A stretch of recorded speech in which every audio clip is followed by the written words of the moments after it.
The theme for the reading tonight is the government of God. And the Bible will be read by Gary. I will read from the Bible. Deuteronomy.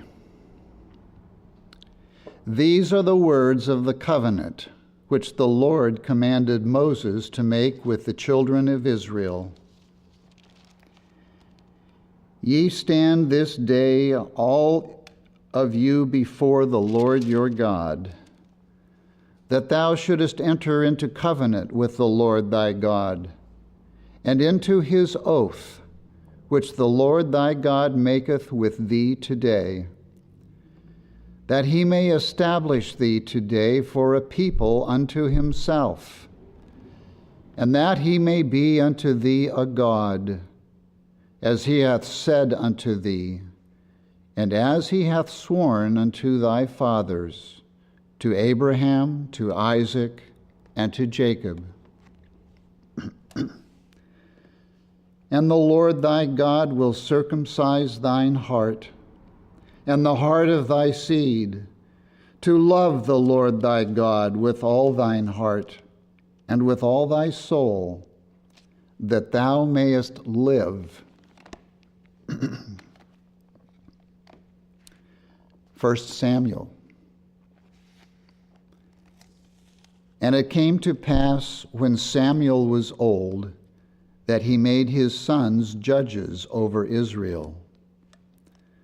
Then all the elders of Israel gathered themselves together, and came to Samuel unto Ramah, and said unto him, Behold, thou art old, and thy sons walk not in thy ways.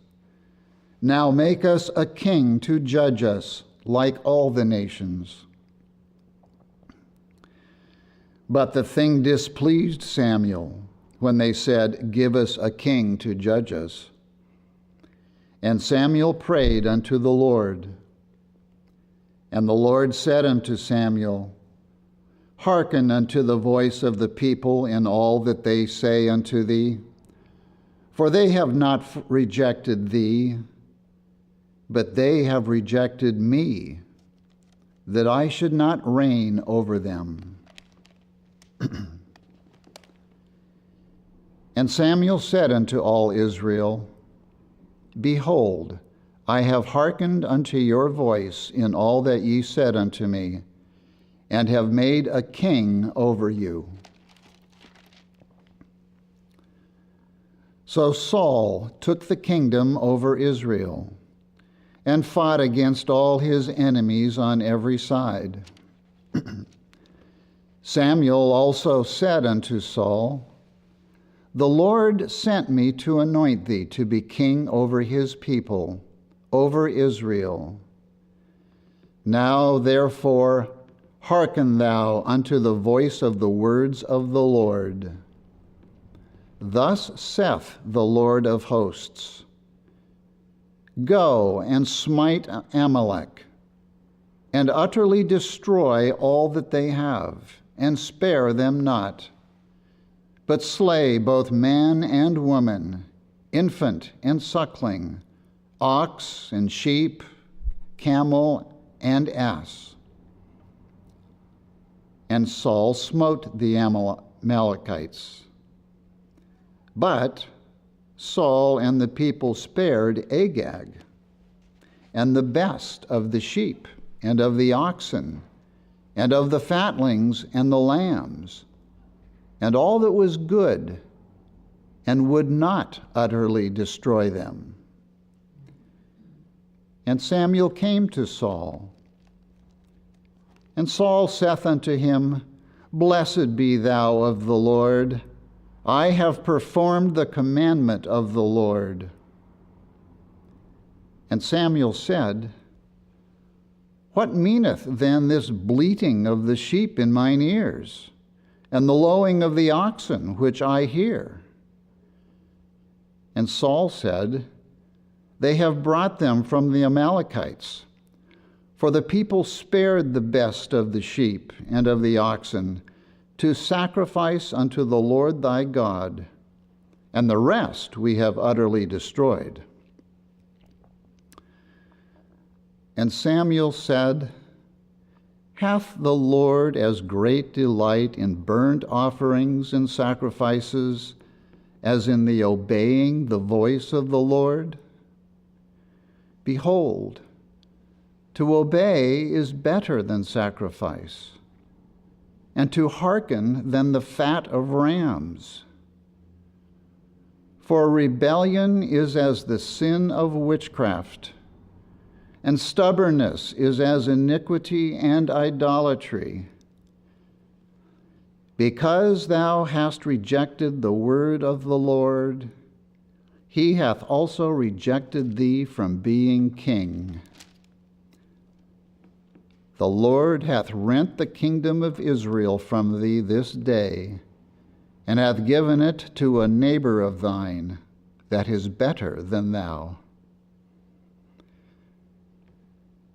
And the Lord said unto Samuel, I will send thee to Jesse the Bethlehemite, for I have provided me a king among his sons. And Samuel did that which the Lord spake, and came to Bethlehem. And he sanctified Jesse and his sons. And Samuel said unto Jesse, Are here all thy children? And he said, There remaineth yet the youngest, and behold, he keepeth the sheep. And Samuel said unto Jesse, Send and fetch him, for we will not sit down till he come hither. And he sent and brought him in. And the Lord said, Arise, anoint him, for this is he.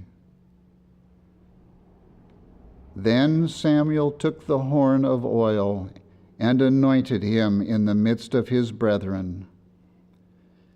And the Spirit of the Lord came upon David from that day forward. Psalms, a psalm of David.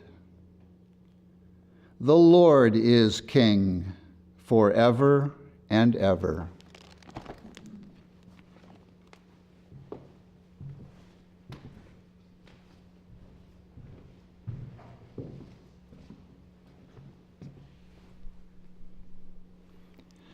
The correlative reading will now be given by Elizabeth from Georgia. I will read from Science and Health with Key to the Scriptures and Prose Works by Mary Baker Eddy. Immortal mind governing all must be acknowledged as supreme in the physical realm, so called, as well as in the spiritual. It is safe to leave with God the government of man.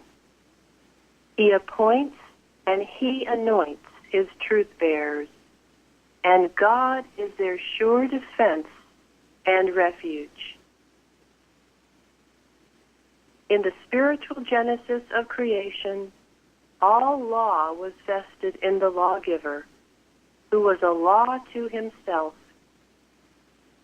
In divine science, God is one and all, and governing himself, he governs the universe.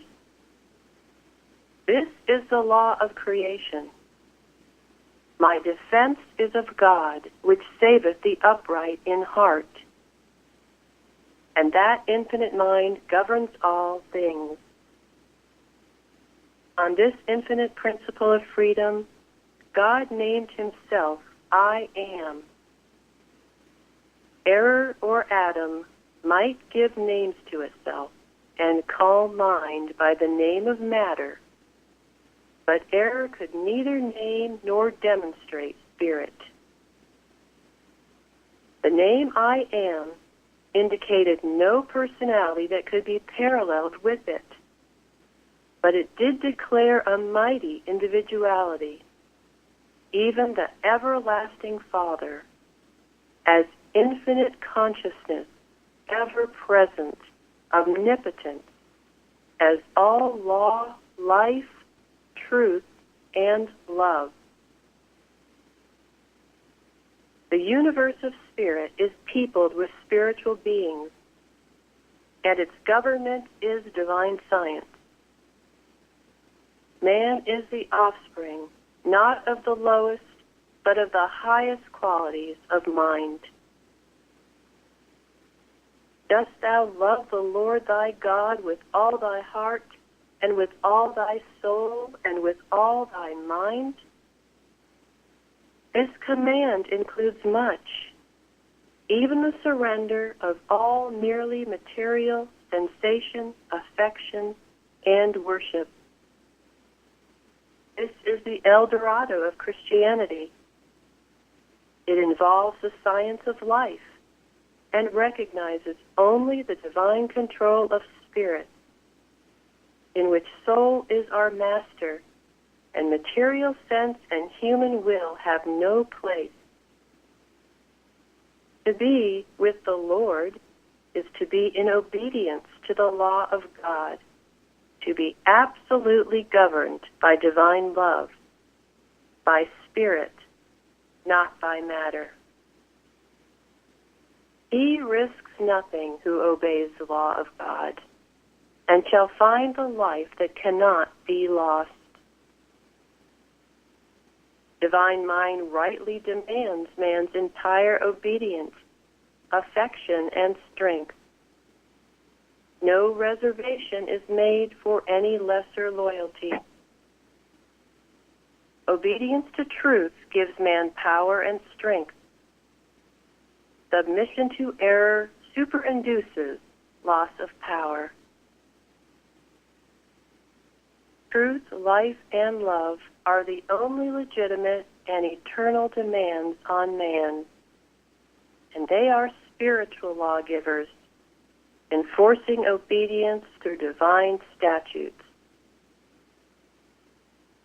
As the mythology of pagan Rome has yielded to a more spiritual idea of deity, so will our material theories yield to spiritual ideas, until the finite gives place to the infinite, sickness to health, sin to holiness, and God's kingdom comes in earth as it is in heaven. The basis of all health, sinlessness, and immortality is the great fact that God is the only mind, and this mind must not merely be believed, but it must be understood. No mortal mind has the might or right or wisdom to create or to destroy.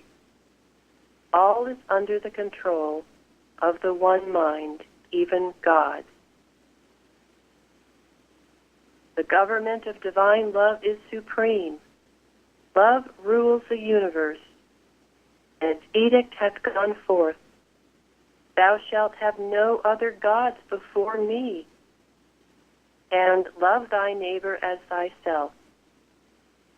Let us have the molecule of faith that removes mountains, faith armed with the understanding of love, as in divine science, where right reigneth. The President and Congress of our favored land are in God's hands. He will bless all the inhabitants of the earth, and none can stay his hand, nor say unto him, What doest thou?